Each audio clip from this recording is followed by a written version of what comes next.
There's simply no way to tell you how insane this story is without screaming and going crazy, but I'm going to try to do it while sort of remaining calm if it's possible.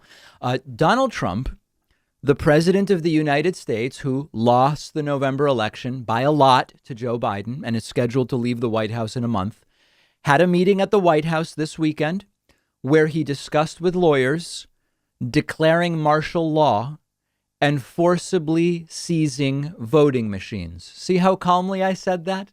The calmness with which I said it has no connection whatsoever to the complete and utter insanity and depravity of the situation. And considering martial law isn't the only thing that Donald Trump did during this meeting. Trump is considering naming that complete nut lawyer, Sidney Powell. She's the conspiracy theorist attorney who Trump said just weeks ago has nothing to do with anything he's doing. Trump is considering naming her special counsel to oversee a supposed voter fraud investigation. This is the same woman who said that there's a Venezuelan plot also involving Antifa, George Soros, and a guy named Eric Coomer to steal the election. Trump is considering naming her special counsel. Trump and Rudy Giuliani want the Department of Homeland Security to seize voting machines to examine them. And some of Donald Trump's lawyers and his chief of staff said, you actually can't do that. Now, at one point in this meeting, when people were telling Trump the things you want to do are against the law, Sidney Powell reportedly started chastising them, saying that they were quitters. They were unwilling to do what needed to be done. When Donald Trump was told, Department of Homeland Security, they can't just go and seize voting machines legally from the states. Trump suggested, what if I sign an executive order to seize the voting machines, which Trump's lawyer, Pat Cipollone, said, yeah, we also can't do that. And then, yes, Donald Trump asked the team about imposing martial law, as suggested recently by Donald Trump's indicted and later pardoned former National Security Advisor Michael Flynn, who during a recent appearance on Newsmax said Trump should declare martial law. So this is where we are right now. This is now the insane situation in which we find ourselves. The president is actually thinking and saying out loud to lawyers, what if I impose martial law to avoid having to admit that I lost the election in order to try to steal it? And meanwhile, the Trump administration is saying that it's bad that a Biden advisor used a bad word last week. I mean, can you imagine? Everything is backwards. Trump wants to look at seizing voting machines. People around Trump are telling him, bad idea, it's illegal.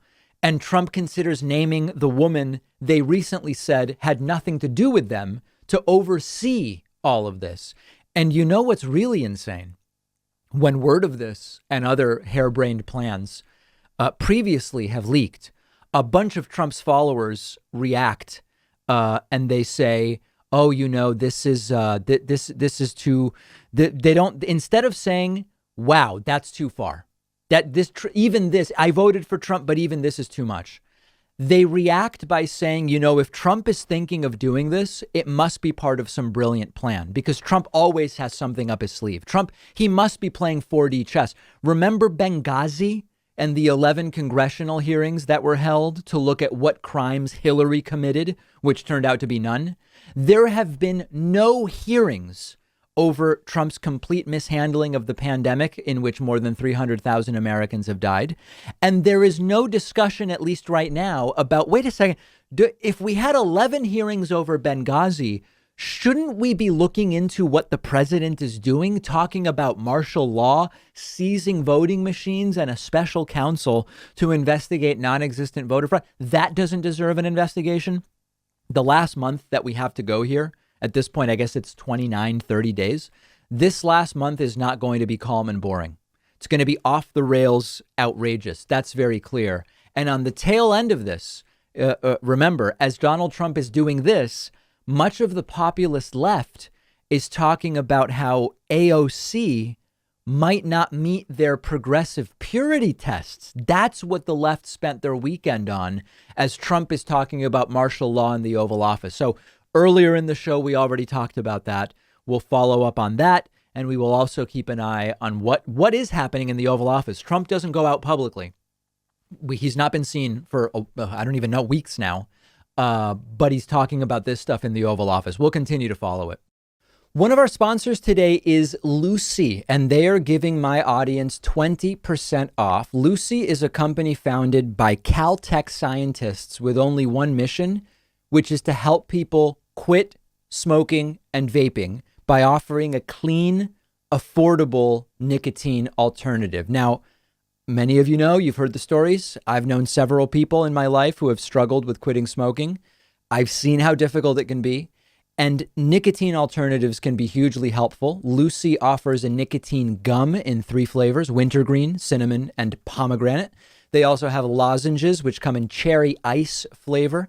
Lucy is affordable. It'll ship right to your door. You don't have to go out to the store. Shipping is always free. You can buy single boxes or save with a subscription. It's the year 2020. It's time to throw the cigarettes away and get rid of the vape. And Lucy can make it easier. You'll find a ton of excellent reviews online from countless people who have used Lucy to quit smoking and vaping. Go check them out at lucy.co. I've put the link right underneath this video, and you'll get 20% off when you use the coupon code Pakman. And just a quick disclaimer, I'm required to give: these products contain nicotine. Nicotine is an addictive chemical.